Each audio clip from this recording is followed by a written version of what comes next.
Hello and welcome to my video all about how to tea stain paper.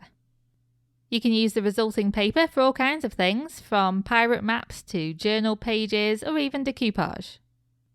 I personally use these papers plus some PVA glue to decoupage a box.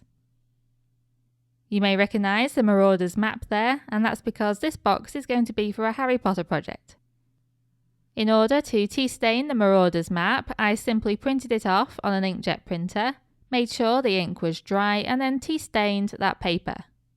The tea staining did make the text a little bit fuzzy, but I didn't need it to be clear for my project.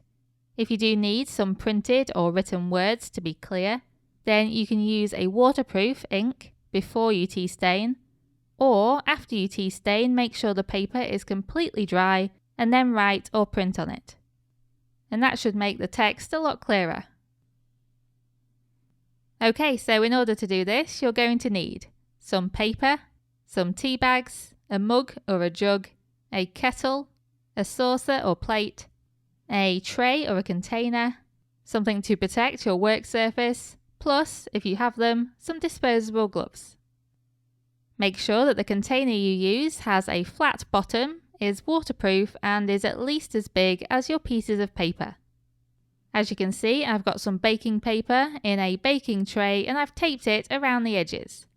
In hindsight though, the baking paper just got in the way, so I would personally advise against lining your tray or container.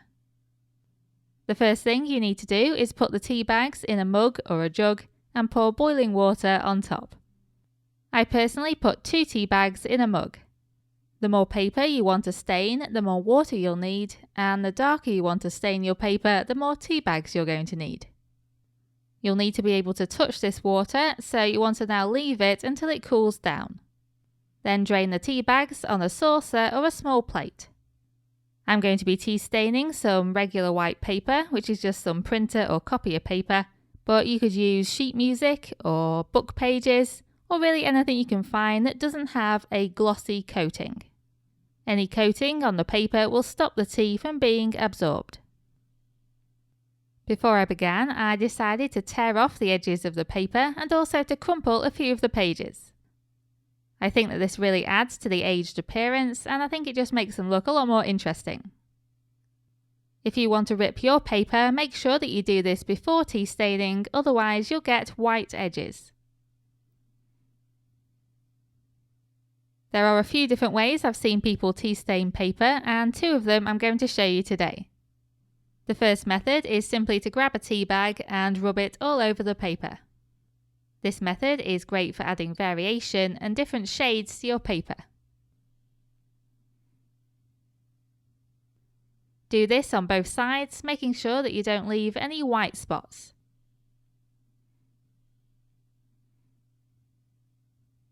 If there's any tea just sitting in puddles on the paper, you can remove these with a paper towel.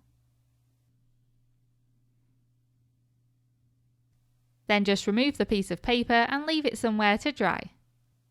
I personally left my pieces of paper on top of some paper towel on top of some baking paper. The other possibility is to put the pieces of paper on a baking tray and then put them in the oven to dry. It's best to do this on a low heat, about 100 degrees C, and it should only take about 5 to 10 minutes. The only issue might be that oven-dried paper is a bit crispier and a bit more brittle than air-dried paper, so just bear that in mind. You'll notice that when you tea stain the crumpled up paper, the tea actually settles in those folds. This creates darker lines along the folds, which accentuates them and I think creates a really nice effect. I wouldn't recommend hanging the pieces of paper up to dry unless you're using a heavier weight of paper. This is because paper tears very easily when it's wet. The other method is simply to put the paper into the container and pour the tea on top. This obviously soaks the paper through and is a bit quicker than the previous method. The longer you leave the paper in the tea, the darker the colour will go, but you don't need to leave it in for more than a few minutes. In order to make the process quicker, it is possible to take a stack of paper and soak all of it in tea at the same time. The only problem with this is that you're very likely to get white spots where the tea doesn't reach all of the paper. A couple of ways to add colour variations to the paper to add a bit of interest include sprinkling turmeric onto the paper or sprinkling coffee grounds onto the paper. You simply sprinkle these on when the paper is wet and leave them to dry. Once the paper is dry, you just use a paintbrush to remove the excess coffee grounds or turmeric, and that should give you a sprinkling of colour: brown for coffee grounds and yellow for turmeric. Another finishing touch I've seen people do is to use a lighter to burn all around the edges of the paper, or even to burn a hole in the paper. Obviously, be very careful when you do this and make sure you've got a bucket of water handy. And here you can see the paper once it's air dried. I particularly like the dark lines on the crumpled paper where the tea's settled. If you want to make the paper nice and flat, you can always iron it on a low heat. You may notice that one or two of the pages have a kind of streaky pattern. These pieces were ones I left on top of the baking paper for a few minutes, and the wrinkling in the baking paper gave it this pattern.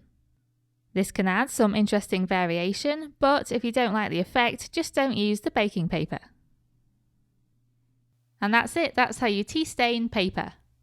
I really hope you found this tutorial useful, and thank you very much for watching.